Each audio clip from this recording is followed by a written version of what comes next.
We've been filming these series of videos for Hawaii Master Food Preservers on, actually it's like 7 TV shows on jam and jelly making, acidified products, high pressure canning, dehydration, fermentation, pickling, and then some other miscellaneous things, processing fruit, all of that.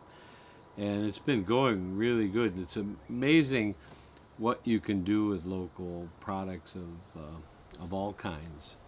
So I'm just been getting into that, pretending that they're on TV, and here I get to pretend again. Yeah. Right. And this isn't pretending. That's the great thing. Oh yeah. Well, that isn't either, but it's you know. So are any It's of the fun. major networks picking you up for that? Well, actually, Amazon expressed some interest, but it's more because my brother's a VP there, I think, than anything. But you know, I'll take it. Opens doors. Yeah.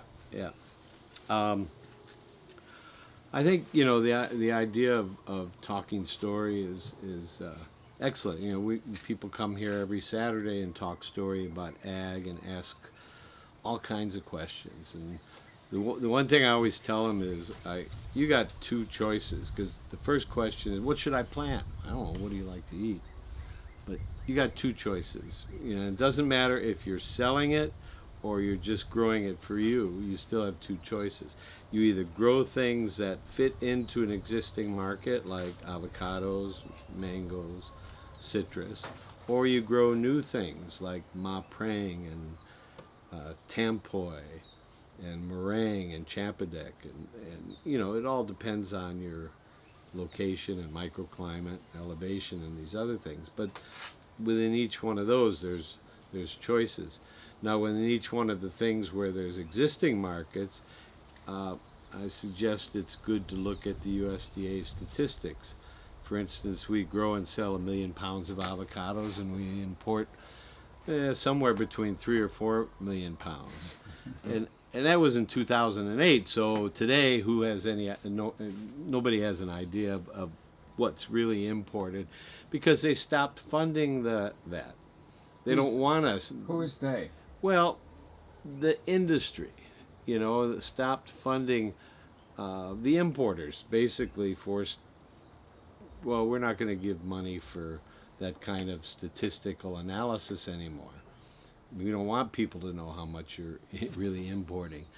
And, the HDOA does their best to estimate, but it's still an estimate. But even if you go back to the 2008 statistics, you've got this, so we grow and sell 1 million pounds of avocados, and we import 4 million pounds, and according to a project that was done in 2012, we waste about 7 million pounds that just fall and we don't do anything with. It's going to be more this year because the avocado lace bug, but that's another story. So that's me. But we grow and sell 1 million pounds of oranges, but we import 22 million pounds. 12 million pounds of tangerines, 4 million pounds of lemons, 3 million pounds of grapefruit. Why are we importing this? There's no need for it. So how do we get from one point to the other of supplying ourselves? Well, we need workers, we need land. I mean, they just put in thousands and thousands of citrus trees on Maui with that in mind, but they didn't put in windbreaks or water lines, so I don't know. I heard something like 13,000 trees died out of 20-some thousand trees. So people have to think through the whole system, from beginning to end, not just, I want to plant something and stick it in the ground.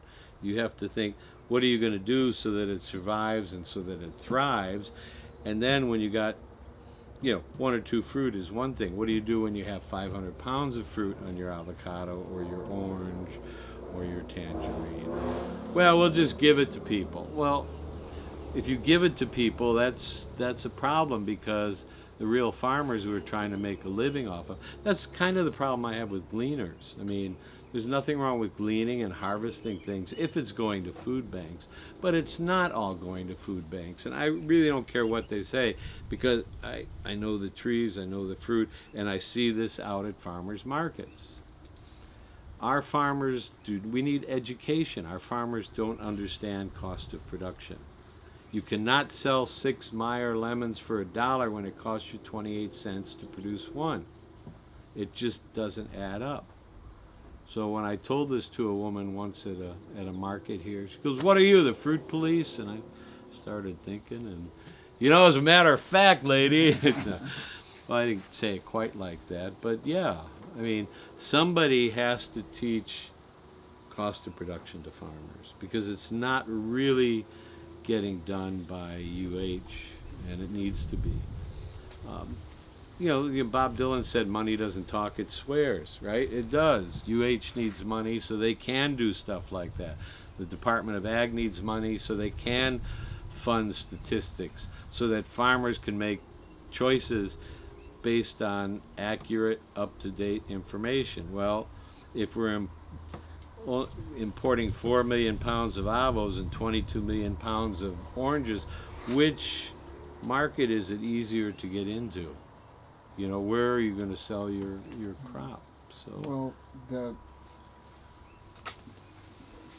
from that perspective, I had an avocado, a small little avocado farm in Fallbrook, California, and you poor guy, you never even tried a real avocado, have you? all we had were two, and the thing is that I looked at Calavo, and it seems like Calavo is the main supplier of avocados almost in the entire world. I mean, they're huge, and so when I moved here and I saw hundreds of varietals of avocados and saw how phenomenally delicious they were and just everywhere, I thought, how is it that those real estate agents in Fallbrook were marketing it as the avocado capital of the world, when really all they grew was Haas and Fuerte, and here you can grow just about every varietal there is throughout the entire season,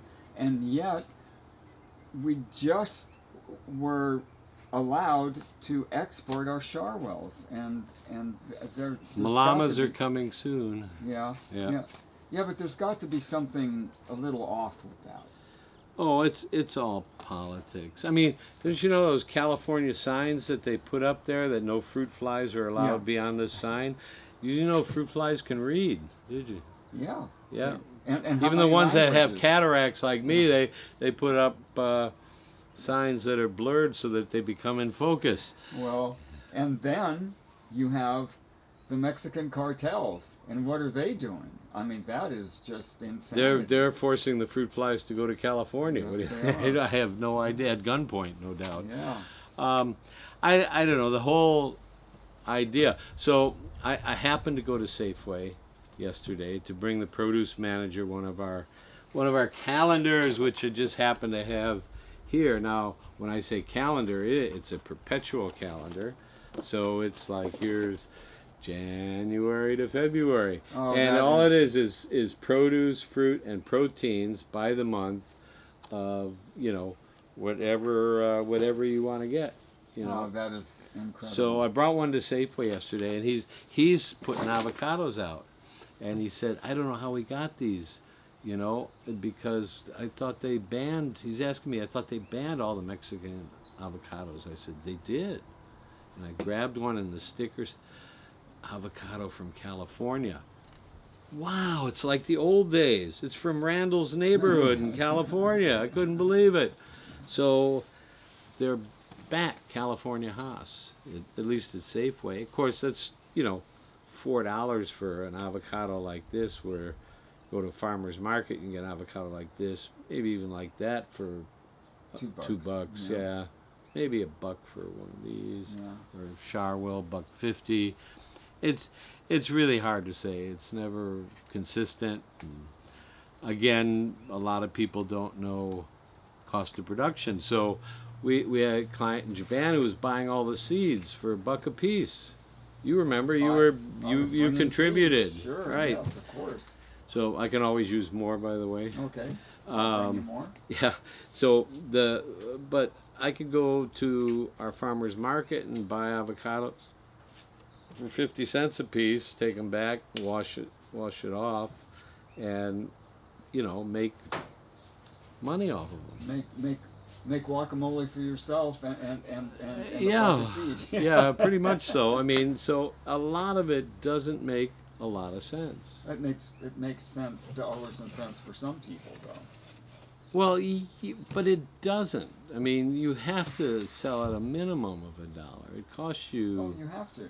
Yeah. Yeah, but they know they're selling 50 cents a piece because it's cheaper than everybody else sells them for. And so that's the problem. People sell because they think people buy it cheap. And I just got back from Dubai and kind of representing the fruit growers and the state, in terms of showing everything that we grow.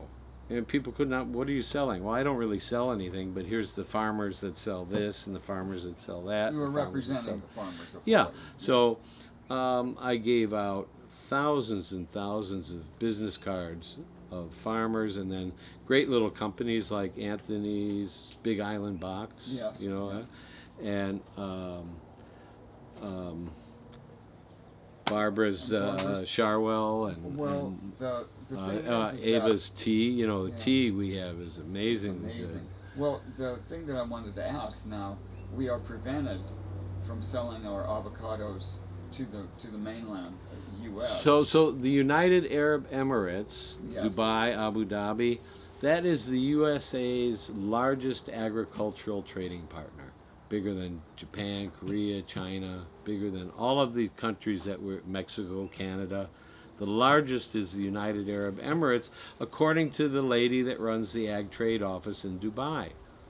And she said this at a party for all the American vendors there. And so I thought that was pretty incredible to hear. And so I had checked with APHIS, Animal and Plant Inspection Service for USDA. We can ship avocados to Dubai. We can. Yes. Now, if you have a large quantity, they suggest that you have an import permit from the UAE. Makes sense. Is that difficult to get? No, not really. The person there who was buying them should just go in and get it. Okay.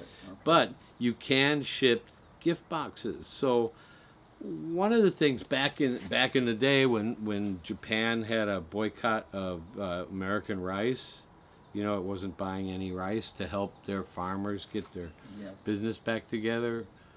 Like we should be boycotting avocados and citrus from Florida. We should have boycotted years ago, but the government here was afraid of being sued by Florida, even though that their citrus have seeds which carry HLB, or citrus greening disease. It's another story. So, and I get sidetracked easily and then get lost. So That's all right. You're back in the truck. yeah. So where was Well, it? you were talking about the gift boxes. Oh, so the gift boxes of avocados. You can send a box of 5, 6, 10 avocados to the UAE without just take it to express mail and send it over there. Now you want them when they're mature and not ripe, just Of course, because of the time it takes. Yeah. But people don't know when to pick avocados for the most part anyway. There's very few people who correctly know when to harvest Yes. avocado. And we learn about Charwell, they don't know when to harvest Yamagata or Kahalu or whatever. And so our reputation of having watery avocados, elsewhere outside of Hawaii, that's because when we harvest them too early and they manage to get someplace, or people here buy them at a farmer's market when they're visiting, and ooh, it's watery, and they open it and water's dripping out. It's because they were picked a month too early. And it's because the people that picked them just bought the farm. They're used to Haas, like, little baby Haas, not realizing it's a Murashige and it gets like this, so it's not going to form well. It's not going to develop sugars and oils. and it's going to be watery. So that's more education that we have to learn. And there should be an extension agent, or actually UH should take Ty McDonald and put him in charge of avocados in the state. Absolutely. Instead of Oh, floriculture. way, Sorry, Ty, I don't know if you yeah. want to hear this or not, but you're the best avocado guy in the state, so why not take care of the farmers in avocados? And by the way, Ty is coming to do the Oh, he grafting. will come and do the grafting Yes, at he is. the avocado At the festival. avocado That's festival. great. April 2nd. April Hawaii. 2nd, Holly Hawaii. Yeah, get that cheap commercial plug Yes, in and there, right? He'll be there at 11 a.m. And the Mango Festival is The Mango Festival is going to be on August the 6th. August the 6th. No, excuse me. Yes, August the 6th. August the 6th. Yes. You get your signs out earlier this I am time. going to Okay. have everything, and I just booked Holly Hawaii for 9 different occasions. Okay. And I just thought, since I pay for event insurance for the year, whether I have 1 show or 9 shows or Yeah. 12 shows, Yeah. it's the same amount of money.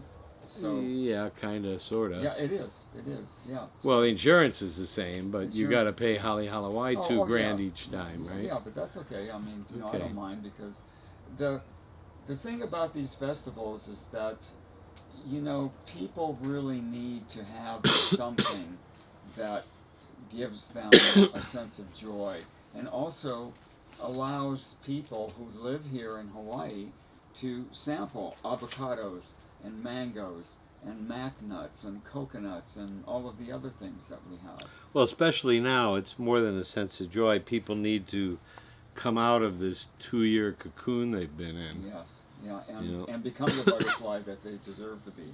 So this is time. Sorry. I'll buy one of those from you. What? If you have one. What? Oh, did I give you one the other day? No. Oh, here.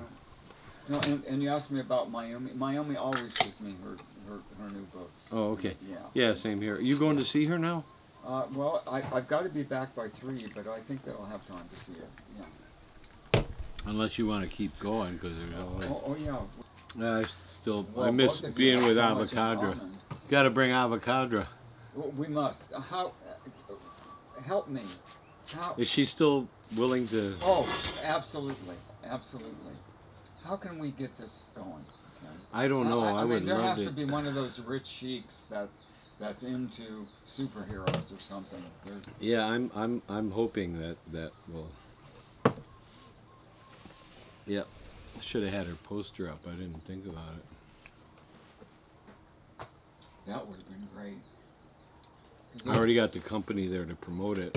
You do? Yeah. Victoria Hassan. She's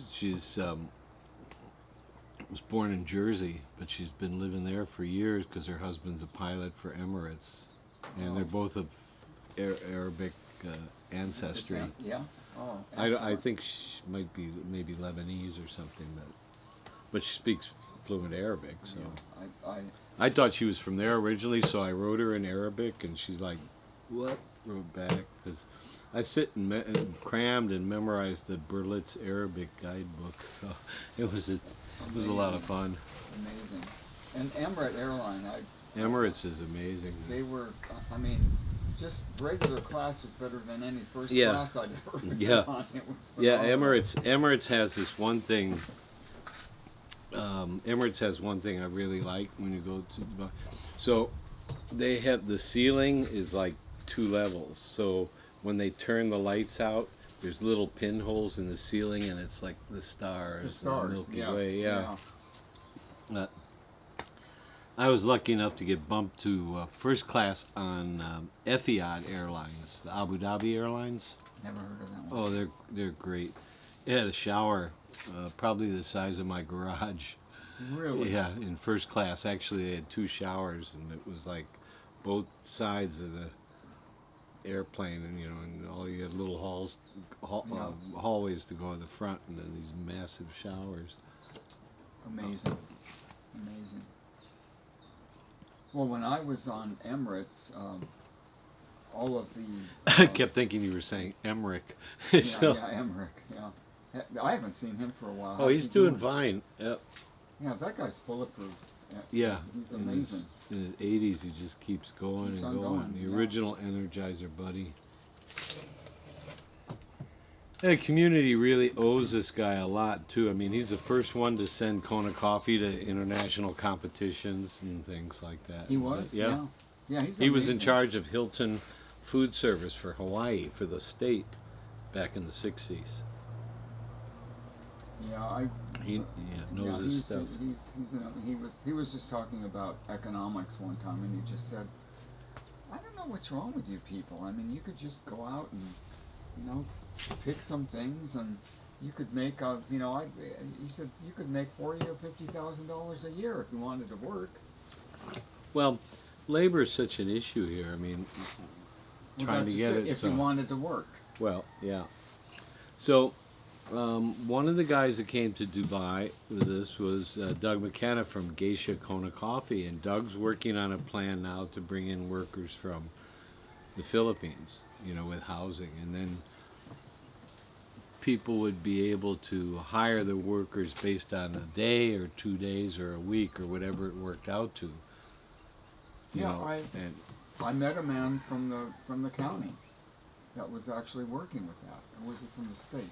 I don't recall. But he was working I don't know, but on bringing people in and housing them and having them do agricultural work. yeah.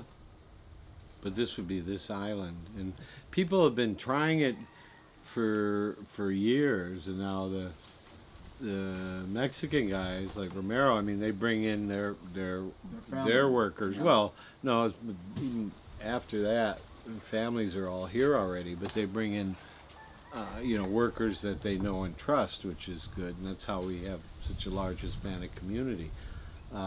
Then they tried with the Thailand workers because the Thais always want to get back home, and the Filipinos, I mean, they always want to get back home too eventually, and so it's it's hard to say. Everybody working in Dubai, I mean, it's 80% of the population is from somewhere else. Yes. In the city the size of Chicago or Osaka, 80% are from the Philippines, India, Pakistan, Russia. I mean, it depends on the type of job. So the women workers in all the stores and restaurant hostesses, they're all Filipinas. One, they speak English and some usually 2 or 3 other languages. Yes. The Pakistanis are all the taxi drivers. The Indians are the managers and hotel workers and run some of the markets, like the big fruit market was 2 acres, and for Dubai that I went to, the Russians are other hotel workers. So, for instance, Chef Yuri was at the restaurant at the Marriott, really nice Russian kid. So I ordered this parsnip hummus. Wow. Oh my God, it was amazing. And then the Parsnip manager hummus, of just this thinking about that of is the amazing. food and beverage manager somehow knew who I was, because 'cause Chef World is small, and I'd worked in India, so he knew me, and so he introduced me to Chef Yuri, and this is his creation. It's just fantastic. So I wound up ordering it like 4 days in a row. I couldn't can get see enough of why. it. Yeah. And that's something that I would never ever even think about. Yeah, parsnip. so putting roots Hummus. into hummus, Yeah. instead of beans or lentils or Yes. something. So, it was fantastic. Just Amazing. fantastic. Amazing. So, yeah, I'm definitely going to play with that, and turnip hummus and rutabaga hummus. So, regarding that, I mean, going there as the representative of as the executive director of Hawaii Tropical Fruit Growers and with the Hawaii Department of Agriculture. So here's one of the stories that happened. Sorry, before I forget, Yeah. is that we don't grow everything. So one of the ministers from Saudi Arabia came by, and he said, and I was looking at them, and they're in their, I think it's thobe or something, the white gowns, and red Yes, head. yes, yeah. Anyway, really nice guy. So we started talking. He said, "Well, real question I have: Hawaii, first I had a Hawaiian flag on, which confuses everybody because they don't know if we're Brits or Brits or not, Americans, right, right? exactly. And I Yeah. said we're an island stuck in the Pacific that the Americans stole in 1898. Right. Well, and as soon as you say that, and plus I'm wearing a long kurta, I know right? that I saw photographs of you, and I was so proud of you, Ken. So I'm wearing this kurta in the American section of this trade show, which is like the size of 8 football fields. So right away, people thought, oh, he's safe to talk to. He's wearing a kurta, right? He's not, some off crazy American. Well, Well, sorry, he's not- I'm he's still a not- crazy American, but Yeah, he's not but- some suit. but right? I'm culturally sensitive, right, Right. to that. Plus, they're as comfortable as all Well, hell. now, So this show, this so anyway, the Saudi guys, Yeah. So I can't. He wants to get U.S. He wants to get Saudi dates into the U.S. market, and to be honest, almost every date is better than what we get now. It's just the same thing as commercial. We get peaches and apples. They're great for baseball practice, but they don't taste like real fruit. Right. I can't eat store-bought grapes anymore because it's like I'd rather eat chalk. So here, wow, real dates in the U.S. I mean, that's and I'm Bill Gerlach. So to make a long story short, I fix him up with the guy from Melissa's. yes, okay. And yeah. we're going to order, and it's going.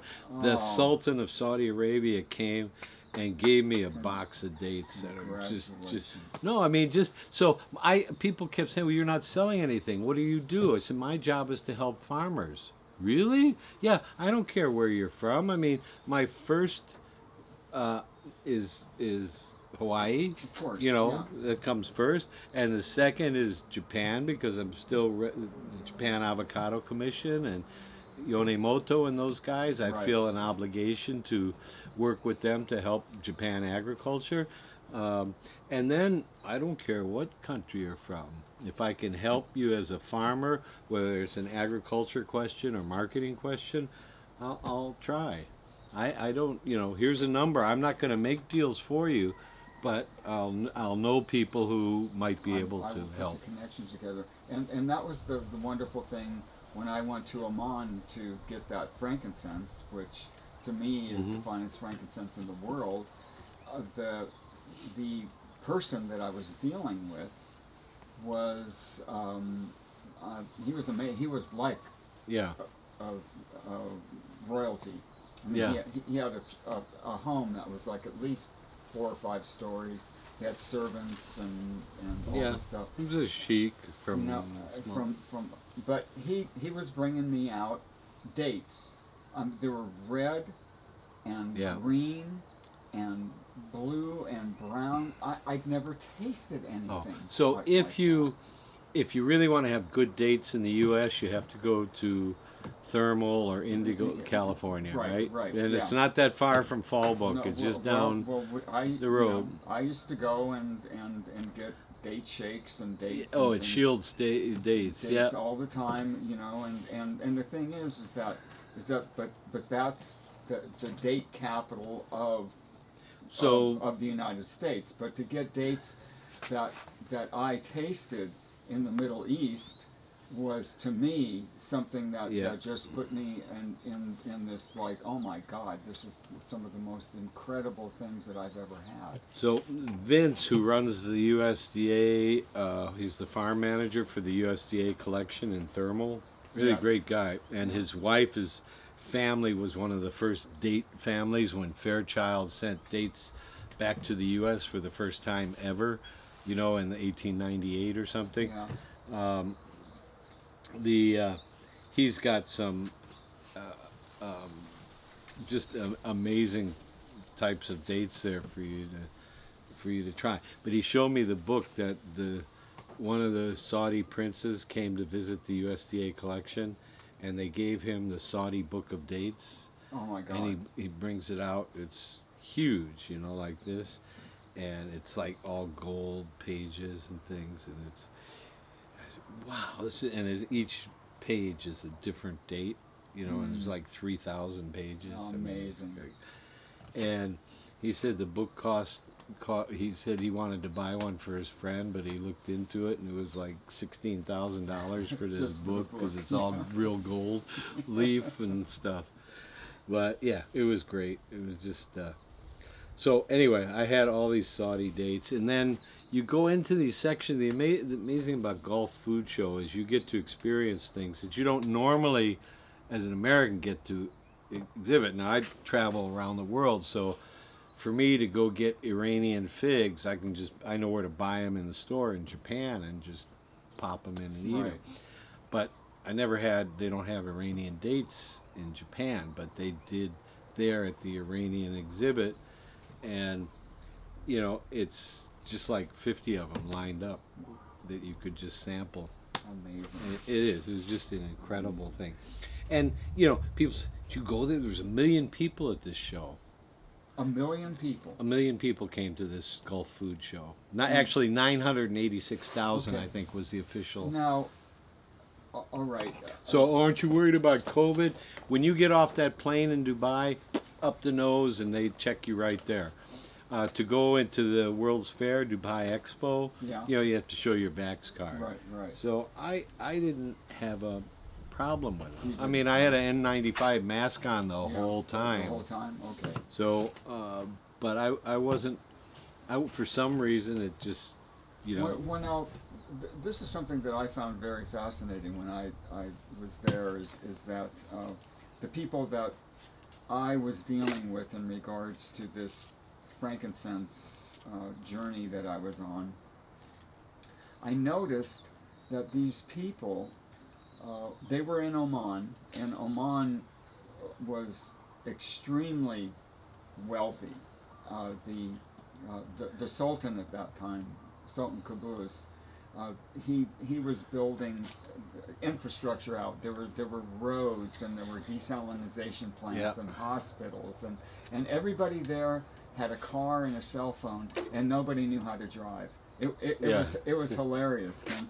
And I was actually involved in an automobile accident when we were there. Oh, I jeez. mean, they just didn't know, but however, in their genetic code, their DNA, they're traders. Okay, Yeah. these people were dealing with the likes of Marco Polo in those days. Yeah, right. And there's integrity.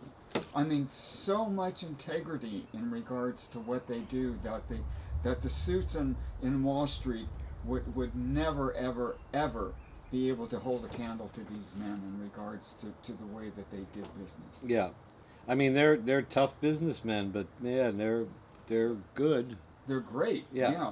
They're better than good. I mean, No, I agree with that assessment. I mean, I was lucky. I wasn't there to wheel and deal and sell things.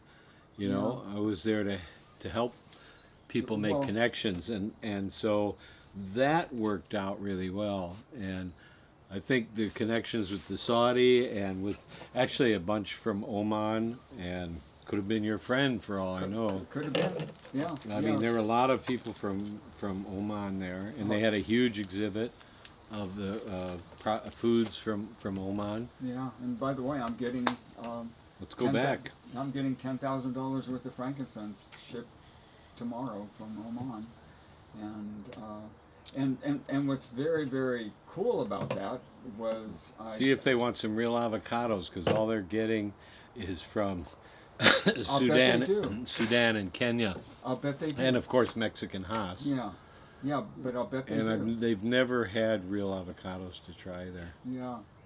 That So, would be, one of the things that I want to do if the Avocado Association gets their act together, and I think David Cox is coming around, who does do the shipping. Well, I and- knew David when he first Yeah, moved up there, yeah, and, same and, here. and bought Herb's place. Yeah. So, but him and Barb and to start these things, I think we need 500 pounds or so of avocados Mm-hmm. that will ripen within a week, and we need to bring them there with Avocadra and just have her give out Absolutely. taste. You just gave me and chicken. and they should take, or I mean, we have people. So when I said this before to people, oh no, we need to buy them here first. You know, we need to feed our people first. We do need to feed our people. We need to feed our people avocados, but we also need to get money from the outside. If we're only buying our own stuff, we're just recirculating what we have. We're not bringing in anything new. Absolutely. So there has to be a delicate mix of both, and sometimes it's not easy to balance how much we keep for ourselves and how much we export. It doesn't matter where we export. If it's easier to sell to the UAE, fine. You know, if we get them into Japan, fine. If we look, Japan used 74,000 tons of Mexican avocados. 74,000 tons. If we took out every tree in the state and just planted avocados, we couldn't produce 74,000 tons of avocados. That's right. Plus what they're growing in southern Japan, you know, if we took it out, all the trees in Japan and just planted avocados, and all the trees in Hawaii and just have planted avocados, we still need half of California to produce that many avocados. Exactly. Well, Ken, this has been so exciting. I'm so thrilled that I get the opportunity to talk story with you in regards to what agriculture truly is here in Hawaii, and how we can promote it. And for me especially, I mean, I feel that, you know, avocados for me are my meat, because I don't eat flesh foods, and I look at the different types and varietals of avocados here, and I'm just in awe over. Oh, they're amazing. You know, I'm originally from Chicago, although I've been around here forever, but I can still remember going to a Mexican restaurant in Chicago, and I grew up in a place about 1/3 of the population was from Mexico, and I said, I don't want any of the green stuff on and so they bring out my order of tacos with guac. Would you please get that green shit off my tacos? I hated avocado. I mean, I can't believe I hated it. And I never ate them there. I love it. I never ate them there. You know, it was imported hard. Oh, good. Let's see if I can hit this with a bat. You know, oh, right through the neighbor's window. So next door at my other house, my son's house. Yeah. So there's a big avocado tree right at Yeah. the edge of and it drops cannonballs. I since found out they were Thompsons, and they're great rootstock, and they're not. But there's, you know, you got a avocado like this and a seed like that, but you got a little bit of meat. Yeah. So Morris came over, wants to do some electrical work, and he just picks one up and he cracks it open. And he starts, oh, this is not bad, you know, for a seedling. And he's, oh, you actually eat that stuff? Eat that stuff? Yeah. Oh no, it's pretty good. Try it. No, I don't want it. You know, try it. You got to try it. Ah, Jesus, leave me alone. No, try it. I'm not moving till you try it. So he made me try it. Amazing. What is this? It's not avocado. What is it? It's avocado. It can't be avocado. It's good. I had never tried an avocado I liked until I had this junk seedling That is on the amazing. tree next door. And that's only 30 some years ago. Amazing. So yeah, it was really amazing. I think I learned a lot since then. You know, now we're really lucky because I know where the original avocados are, a lot of them, that we can graft, like from the original Yamagata tree. So our Yamagatas are different than what you would normally get, because that was grafted tree from a graft from a graft from a graft, you know, 15 generations, where I'm grafting from the original. And there is degradation over time. You know, you lose some of the DNA, I guess, but there is a difference. And so between that and then developing new ones, so I made one called Mr. T, after Mr. Takashiba, who was my Morris's uncle and my first teacher here. Not that other Mr. T. Yeah, I was Yeah, thinking. you were thinking, the other Mr. T. I pity the fool who don't like avocados. Yeah, I know who you were thinking of. That's a whole other story. It's about him.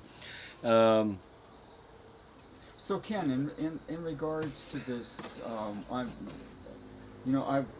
was really excited when you brought the agricultural, almost entire commission from Japan to our avocado festival, and the idea, and maybe the ideal about the possibility of shipping our avocados to Japan, which hasn't happened yet.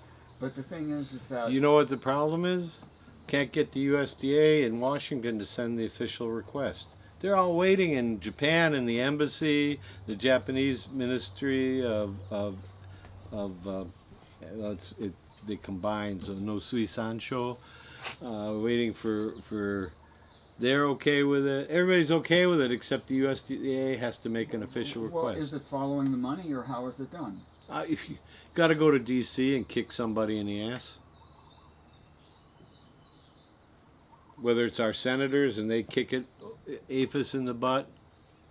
There's not so much money to be made as there is from working a deal and allowing more imports from Ecuador and Chile and all of that. So that, I just find it very bizarre that you don't have fruit flies and aphids and things like that from Chile and Ecuador and Mexico, but you do from Hawaii. Yeah, isn't that amazing? I mean, how does that happen? Well, it's real simple, because if any of those places, and California included, tasted our avocados, they wouldn't eat Haas anymore. They wouldn't.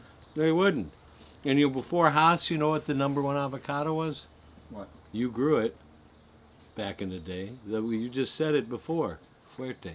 Fuerte, yeah. Fuerte was one Wilson Popenoe brought back from Guatemala or from somewhere out down there, and that became the #1 avocado until Rudolf Haas found his. Yeah. Amazing. It is. So now, and Charwell is actually an Australian one, but if you take Malama or Kahalu, and we work with those, even Daily 11 that won had the Guinness Book of Records for a while. Yes. That came here from Ventura in 1947. Is that right? But it does better here than Ventura, Yeah, Ventura, just like yeah. Charwell does better here than it does in Australia. Yeah. So it depends on individual microclimates too. So it's not, you can't just plant everything everywhere. Right. know. Well, that's understood. And the thing is that it's it was like me. I came to Hawaii and I wanted to grow something, and you try to find affordable land, and most of the land here is pretty expensive. So you go to Kamehameha School at Bishop Estate, and they're all saying, grow coffee, grow coffee, grow coffee. And the farm that I was on, that I eventually bought, you know what kind of farm it was before this guy planted coffee? Yeah. It was a Cherimoya farm. Yeah. Cherimoya everywhere, and I thought, are you insane? You cut it down. Why did you do that? And now it's hard to find Cherimoya. It is. Well, it is. It is. And I had 6 beautiful Cherimoya trees that I was getting like wholesale, $2 or $3 a pound easily. Well, now it's easily $6.50, $7 Yeah. a pound wholesale. Yeah, it's amazing. And so, I don't know, Ken. I'm really looking at how our present is evolving into the future and what we can do, and I am just so. There's not one thing. It's a series of everything. It's like I tell people, if I live to be 300, I can't do everything on the list. You just keep going until you don't go anymore. Well, and so it's every component of what we've been talking about. Whether it's the growing aspect or the cost of production or the marketing, or growing, Kahalu and Malama versus something else. It's we have to go through that kind of a process. kind of process. Yeah. Well, the thing is working with people like you and Mayumi Oda and this man over here in regards to creating something and co-creating something. To me, it's co-creation, and all of us working together. Well, it all is, yeah. And what we've got is that our nonprofit sponsors an LPFM community radio station. So we are doing this. What we're calling it Aloha Sunday Live. And it's a live performance out at Mayumi Oda's beautiful Ginger Hill Farm. Yeah, it's a great place. And what I know where they got their fruit trees. I'll bet I'll bet you do. Right there. Yeah. And so the thing is that I'm really looking forward to being able to create this bounty that the islands are specifically noted for, and to be able to do this. Bounty. There it is. Yeah. There it is. Bounty from the islands. Look, check that out. That is just so amazing. So, will you tell a little bit about this? Well, yeah. I mean, this is What is basically a perpetual calendar that was put together by the Hawaii Master Food Preservers of what's available around the state. It's not limited to Kona. It's what's available around the state, be it fruit, vegetables, or proteins. And I know you're not into proteins, but I love proteins, but I love yeah, proteins. Yeah, I know the kind of proteins you like, and they don't go. Nope. And they don't squeal. Yeah. I know that you are as well. Can people contact you and get in touch with you and your organization and learn something? Oh, sure. HTFG.org is our website, HawaiiTropicalFruitGrowers.org. And just come by on a Saturday, 81-6393 Mamalahoa in Captain Cook, between Konawaina Elementary and the Shell Station on the Mackay side of the road. And we just have kind of a talk story, or you come ask questions. We sell grafted fruit trees for $20, $25 now, sorry. I keep forgetting the board said you got to go up from 20 to 25, which is still way better than big box stores at 75. But absolutely, yes. We have a lot of citrus that we just got in and I've noticed together. that you've got some sort of structure in the back. What is that for? That's a containment greenhouse back there that we can.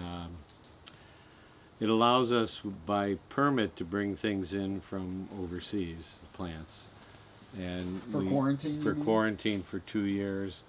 The containment means that we can write a special controlled import permit that. For citrus and mango, for example, that you can't just bring in from overseas unless you have a containment chamber and recycle the water and treat the water, etc. So that's part of that. But what we're finding, this was finished just in time for COVID, so I wasn't going anywhere to get plants. So we're finding by using this for cuttings of our trees, what we already have, it works amazingly well.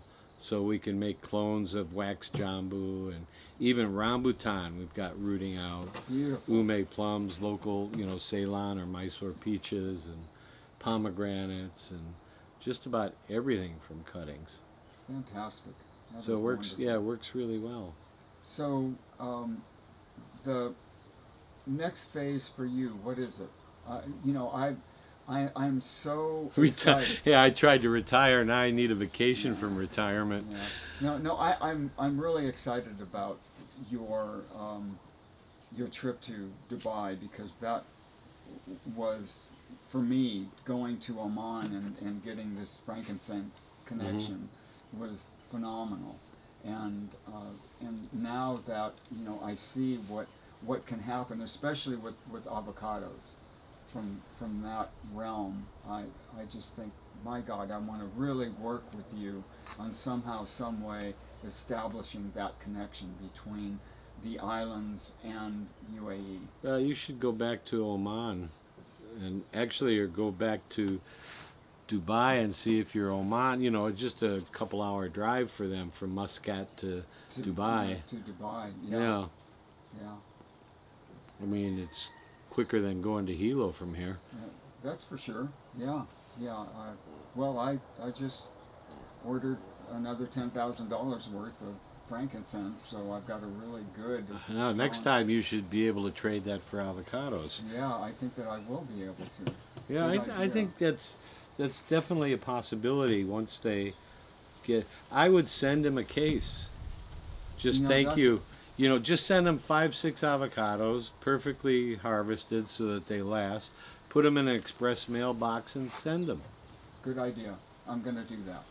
You know, and say, this is, you know, what we're getting into, and we thought you would enjoy these, and hopefully they'll make it there in decent shape. Yeah. But Well, I would think so. Well, I'll find out, because I usually get the frankincense via let's see, how does he send it? DHL, No. How does it usually? how does it come? I mean, in a box? In How a box big? like that. Yeah. Like this, and Yeah. that's 10 grand. Yeah. Wow. For the oil. Oh, For okay. the oil. Oil. Yeah, Oh, yeah, already I get, processed. well, for 10 grand, I get a lot of frankincense resins. Yeah. Yeah. Yeah. Of but- this. Yeah, yeah, but Yeah. the oil. You see, and I started to distill my own oil here, Mm-hmm. and it was just so prohibitive in regards to cost. I Yeah. mean, I couldn't do it. And I told them that. I said, well, you know, I love your frankincense, I love the When- quality, but I want to save the candle. yeah. But the thing is that I can't do it. And he said, well, why don't you let us do it? And I said, well, if you do it, that's fine. Yeah. And if you give me a good price, that's great also. And he said, we will. And so now I only buy the resin to sell in that, you know, in those Yeah. chunks. It's just amazing stuff. Isn't it? Yeah. Yeah, it's phenomenal. Phenomenal stuff. And it's, and I love those burners. Yeah, that's very cool. know, I've I- never I- seen one like that. And you won't. I It's started- got to be that low candle, though, right? Yeah. It can't be the taller No, one well, that's too well, hot. it took us a year to figure out how distance. to do the actual depth and to put this on the back because it would blow out the candle Yeah. and all kinds of things, and we figured it out. I mean, it works very, very well, and they're attractive. Yeah. You know, they No, look it's super nice. cool.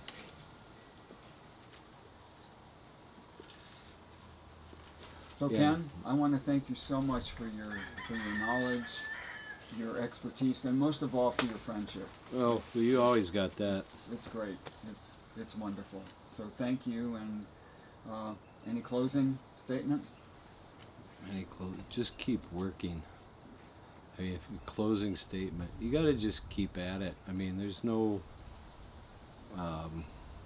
you know, why am I doing this at 70? Why are you doing it at 71 or 2, 3? I didn't know he was that old. Neither did I. Yeah, but you're not, and we, No, I'm and not. and it's the same thing. People go to you, they think you're in your 50s, they think I'm in Yeah. my 50s. But, Well, and it's and that's just and it. Is that so my body is 20, is my, you know, my brain is 24, and my body is Is whatever, 90, yeah. and so we got to settle on well, I 70. read a guess. book by Deepak Chopra called Ageless Body, Timeless Mind. Yeah, And I'm really convinced that it's like that. And when I was younger and I was doing my weird, wild, and wonderful, natural, organic, whatever thing, I met a man Mike Myers, from, the other guru. No, from Loma Linda, okay? yeah. He was 84 years old. And this guy stood straight, tall, had all of his teeth, had white hair. He drove he and his wife around in the 1930s on an Indian motorcycle. Oh wow, Right? yeah. And this guy was the most incredible, beautiful man that I'd ever met. Oh, who was that? His name was, oh gosh, come to me in a moment. He he was making his own nutritional products. Mhm. Okay, and he made things for relaxation, and he would bring in food yeast, nutritional yeast, Mhm. from Red Star Foods, and the man was just, he was the sweetest guy I really ever met, and he helped me out so much in regards to the things that I was doing. Dan Mitchell, and he had the Dan Mitchell Company, Okay. and he had 3 sons. Mhm. One was was the director of the surgical department at Loma Linda. Mhm. The other one was he was a full-on dentist, and the other one was kind of a man that really didn't get along with people. Mhm. And what he did is that he had a place out in Hesperia, Yeah. and he made pet food supplements. Hmm. And Dan would sit down and talk to me, just like we're having this Yeah. conversation, and he'd talk about his sons like they were like 10 and 12 years old, right? Yeah, You know, yeah, and these are right. grown men that are just Right. and he spoke so highly of his son that was out in Hesperia, just hiding from the world, Yeah. but making pet supplements. Yeah. No, it was wonderful. Yeah, He, well, that's very cool. So I had one of the people that affected me was my grandfather's sister's husband, okay. Ezra Kabaker, and he lived in Loma Linda, California. And Which is the blue zone, by the way. yeah, he he's been gone for years. So I met him. He was 84, and he came to visit. They came to visit in Chicago, and their son and his wife are still alive. They're in touch with my sister more than me, but they're in their 80s now. But he had always been vegetarian, Yeah. and I, you know, Well, that's as a Seventh-day Adventist, as a 10-year-old in you know Chicago by the stockyards, It's you like know, going, you "What just is like that?" yeah, exactly. But that it struck a responsive chord. It did, Like that. yeah. Yeah, absolutely. And just his nature and attitude and energy Yep. at that age was pretty impressive, you know, for a 10-year-old kid For a who younger person. yeah, who had, you know, steak and hamburgers and meatballs every Well, week, we all you did. know. Yeah. Yeah. You know. I didn't after that. After yeah, no, I wanted other stuff, you know. Well, what's amazing is that the influence that people can have on you when they're not even trying. I Yeah. mean, like I said, Like Dan, yeah. yeah. It was just the demeanor of this guy. It was like, Yeah. God, you are amazing. Thank No, you. yeah, absolutely. So Yeah. I can relate to that completely. Yeah. You know. And it was more really of in business, it was more of a cooperation than a competitive type of model Yeah. for them too. I mean, it wasn't that he wasn't Well, successful because he was. that's a good message to get across in this closing, is that because otherwise we'll go on and on for 16 days, you know, is that we have to stop competing with each other, and we have to start pulling together cooperatively, you know. We have to stop worrying who's selling to who, you know, and trying to steal, you know, markets from each other. Exactly. That we have to really pull together to develop new markets. You know, Yes. you have problems selling your avocados because everybody's got them at the same time. Work with me on going to Dubai next year. Exactly. You know, everybody's got. Hey, Curl. Hey. What's up, big guy? Look out so you don't get burnt. Huh? Gonna tell mommy about your dove you got today? He's not a vegetarian. Oh no. Well, they're Right? they're all Well, very actually, he carnivores. is, because he was screaming at me from the screen, hanging on the outside of the screen, wanting to come in with, oh, he got a big dove in his mouth, you know. Oh, Good boy, and he's gotten me 3 rats this week. Oh, that's good. Yeah. My lady's too old. He's to gonna do get that. you. Oh, he's gonna get you. But Oh, he's doing. He thinks are you going blind or something? That is not mommy. Just because you have the same stringy blonde hair. Same kind of hair, man. It Yeah. looks like mom. Yep. Doesn't sound like her, but looks like her. Yep. Yeah.